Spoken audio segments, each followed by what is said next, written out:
Hey, what's up everybody? Welcome back to Unparalleled Universe for another action figure review, and today we're taking a look at the brand new Marvel Legends Supervillains Zimnu Build-A-Figure Wave Lady DeathStrike. And it's exciting to finally get a new Lady DeathStrike. We haven't seen one in action figure form since the Toy Biz days, so it's been a very long time. And that figure was cool for its time, but it was in desperate need of an update, so I'm happy that Hasbro finally gave it to us. Unfortunately, I don't have the Toy Biz Lady DeathStrike handy, so I won't be able to do any comparisons with it. But honestly, I feel like it's unfair to compare Toy Biz figures to Hasbro at this point. So much time has passed. It's from a different era, so, you know, whatever. But obviously, this figure is going to be way better. But let's go ahead and get into it. Starting off with the awesome packaging. We do have the villain themed packaging that they've given us with this whole wave with the purple and green and all that stuff. We could see Lady DeathStrike through the window along with the Build-A-Figure piece, which is the only accessory that she comes with. On the side of the box, we get some cool looking artwork. On the back, we get some more of that artwork and then a very brief description of Lady DeathStrike. And then we get a look at all the other figures in the wave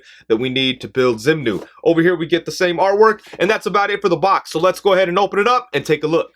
Damn, alright, so here we have Lady DeathStrike right out of the box, and I've got to say, this is a very impressive figure. They really did a good job with the look of this thing. The sculpting work is very well done, and as far as I could tell, it's a completely new body. There's no reused parts here whatsoever. At first, I thought the feet were reused, but then I noticed that they had the same pattern as the rest of the legs, so even those are new. But man, they really went above and beyond with the sculpting work on this figure.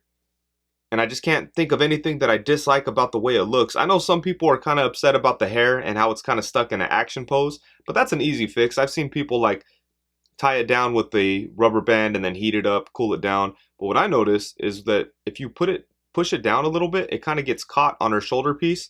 So if you just want to like have it set down as like a little temporary thing so you could take some pictures, you could you could make it work. But then once you move the head, kind of flips back out. But I think this hairstyle will be useful when you have her like in fighting poses against Wolverine. But aside from that, like I really can't see anybody complaining about anything on this figure. They just did such an incredible job with the way she looks. Look at that. Really, really good stuff.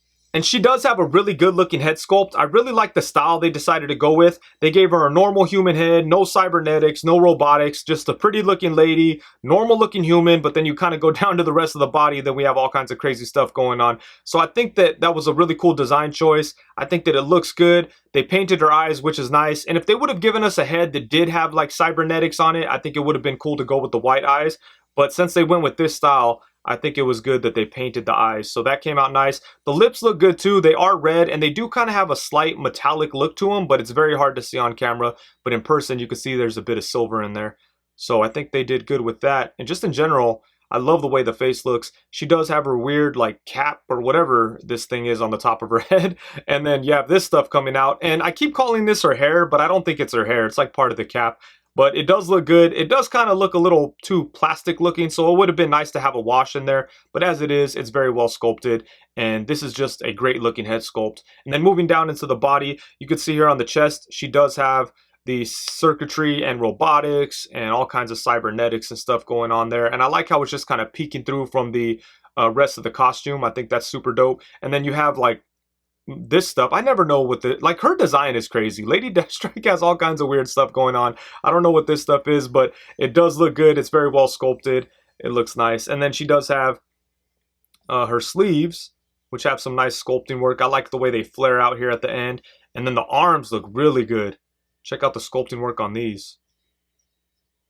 And I like how the robotics aren't just painted on. It's actually sculpted pieces. So looks really nice. Same thing over here. So really good stuff. I do kind of wish that the nails were a little bit longer, but as it is, I still think that it looks really good. And then you do have these lines on her pants. Again, like just weird comic book designs. But yeah, man, this is a really good looking figure. They did an incredible job with the sculpt and just everything about the way this figure looks is absolutely amazing. So, and then for accessories, the only thing that she comes with is the Zimnu Build-A-Figure piece. And you know, it kind of sucks to get a figure with no accessories for the actual figure, but for Lady DeathStrike, you know, I don't really know what else she actually needs, you know. Some extra hands with longer nails would have been cool, or an extra head would have been nice. But, you know, I don't know if she necessarily needs all that stuff. She's pretty much good to go as it is, but still, it would have been nice to have some accessories thrown in there. As it is right now, all we have is the Build-A-Figure piece. So I'm just about to build him and put him together, and I think I'm probably going to do a review on him. We'll see. And now for some size comparisons, here we have Lady DeathStrike alongside a couple of her Reverse teammates. On the left, we have Skull Crusher from the Caliban Build-A-Figure wave, and on the right, we have the laziest Reese custom ever, and this is just a nuke body with the Reese head that came with Skull Crusher. And even though he's not the most well done detailed custom, I think that he looks pretty cool, especially alongside Lady DeathStrike. Now having them two behind her looks really dope, and I look forward to getting some more Reavers, especially Bonebreaker. I think that one will look dope. But yeah, I mean, it's crazy that they're even doing any characters from this team. You know, Lady DeathStrike makes sense because she's like one of the most popular Wolverine villains, but it's funny that they would go so deep and give us the Reavers figures. I wish they would have, since they gave us a Skull Crusher, you know, and that's like not the most well-known member of the team, in my opinion.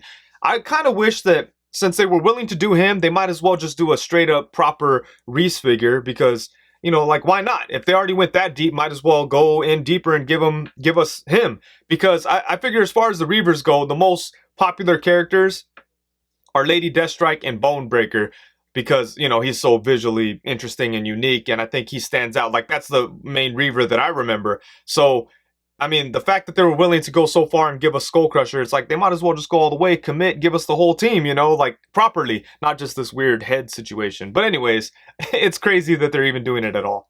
And next up, we have her alongside a couple of people that she might have some things in common with. On the left, we have the Hasbro Marvel Legends Omega Red, and on the right, we have the Toy Biz Marvel Legends first appearance Sabretooth. And I would like to see Hasbro give us this version of Sabretooth. This is my favorite look for the character. I think it looks badass, but really, I would just like to see Hasbro give us a good version of Sabretooth, period. They've given us one Sabretooth before, but it wasn't very good. It was on the Hyperion body mold, and it just wasn't a great figure, and I think they could do better. Honestly, I would like to see Sabretooth on the Omega Red body mold. I think that would be dope. But, you know, they are coming out with the Age of Apocalypse Sabretooth, so if they kind of rework that into this version or, like, the main, like, Jim Lee version, I mean, I'm sure that would be cool, too. But I think this body works very well for that type of character. You know, he's got the butterfly joints and stuff, and that would work really good for Sabretooth. So hopefully they do that, but I guess we'll see. And then here we have Lady DeathStrike alongside the Mezco 112 Collective Logan and the Mafex Wolverine. And she does look good next to them, but I do feel like she looks a little short in comparison. I feel like Wolverine should be shorter than Lady DeathStrike. Not by a whole lot, but definitely noticeably so. So as it is right now, the Mezco 112 Logan is basically like almost like a little bit taller than her, or just like exactly the same size. The Mafex one does look a little shorter if you disregard the hair, but in my opinion, it's still a little too close. You could probably make something work if you want, because it's not like she's tiny next to them, but I do feel like she should be a little bit bigger. And then now here we have her alongside a couple of Hasbro Wolverine figures, and I think this is a little better for sure, but I still feel like she should be just a little bit taller than them. So let's take a look at from the side here. I mean, she's basically still like the same height, right? I don't know. I feel like she should be just a little bit taller. But still, I don't hate the way they look together or anything like that. I think it's fine. Maybe Wolverine should be a little bit shorter, actually. I don't know. But I still think they look awesome together, so it's all good. We have her alongside a couple of other random Wolverine figures. On the left, we have the Hasbro Marvel Legends Weapon X from the Caliban Build-A-Figure wave, and on the right, we have the Hasbro Marvel Legends Patch, aka Logan from the Rider series. And then here we have her alongside a couple of X-Women. On the left, we have Rogue. On the right, we have Storm. And to finish off the size comparisons, we have Lady DeathStrike alongside the Marvel Legends Pizza Spider-Man and Marvel Legends Bucky Cap. And Lady DeathStrike does have some really good articulation. You could definitely get her into some good poses, but the most impressive thing about the articulation is that it's so well hidden. They really did a good job of implementing it in a way that is very nice and seamless and looks really good. A good example of that is the upper bicep. As you can see, she has an upper bicep swivel, and it's hidden right there along the band that's around her arm. And then the upper thigh swivel is just hidden into the design of her pants. And then she doesn't have any articulation in the upper torso, so no diaphragm cut, no ab crunch or anything like that. But she does have a ball joint at the waist, so, you know, there's no articulation breaking up the chest or anything, but we still get some movement. And even the joints that you are able to see, like the elbows and the knees, have like the pinless thing going on. So even those look good.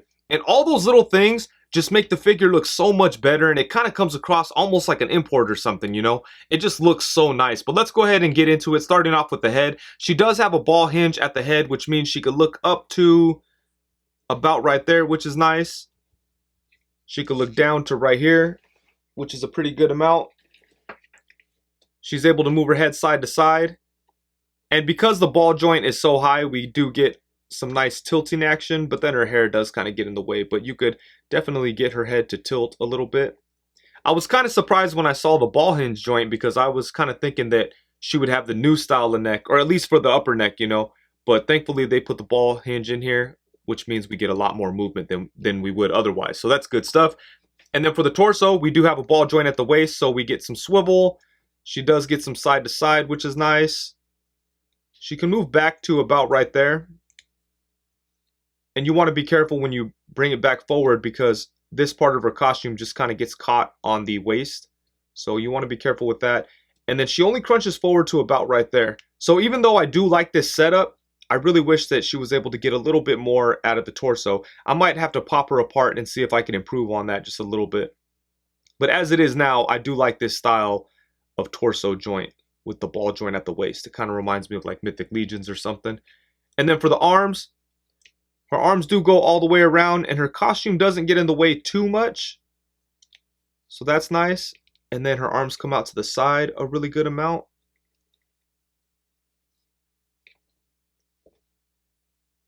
And then she does have upper bicep swivel. She has single jointed elbows, which only bend to about right there. So not a whole lot, but that's kind of to be expected because of the costume design.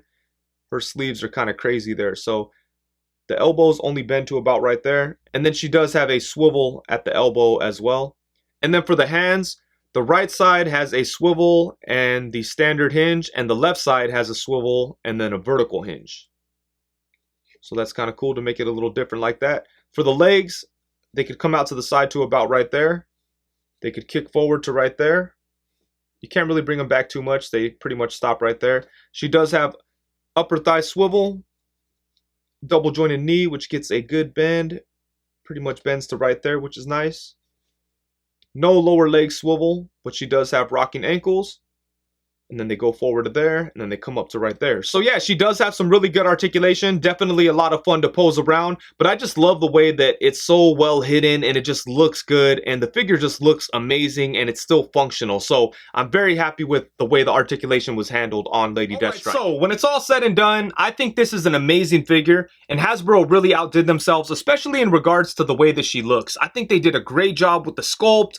And I love the way that they hid the articulation in there so it doesn't obstruct the overall look of the figure. And I think that she just looks amazing. She's pretty much the perfect looking Lady DeathStrike. There are a couple of things that could have been different. Like it would have been nice if the hair was laying down flat, and it would have been cool if she had longer fingernails. But as it is right now, I'm still completely happy with the way she looks. And like I said, they just did an incredible job with her.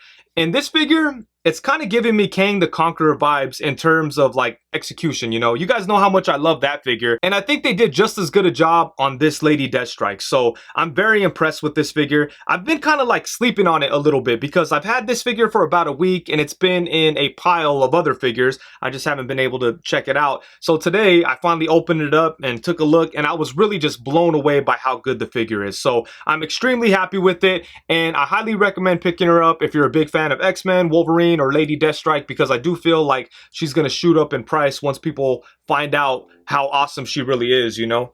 But man, they really killed it. So salute to Hasbro for doing such a good job on this. And with that, I think that's it. Thank you so much for watching. Please be sure to like, comment, subscribe, and all that good stuff. Also, be sure to hit the bell notification so you know every time that I go live. If you're not aware, I do go live every Tuesday at 7 p.m. Pacific time and every Friday at 7 p.m. Pacific time. So come through, let's talk about toys and get weird. Thank you very much. Peace.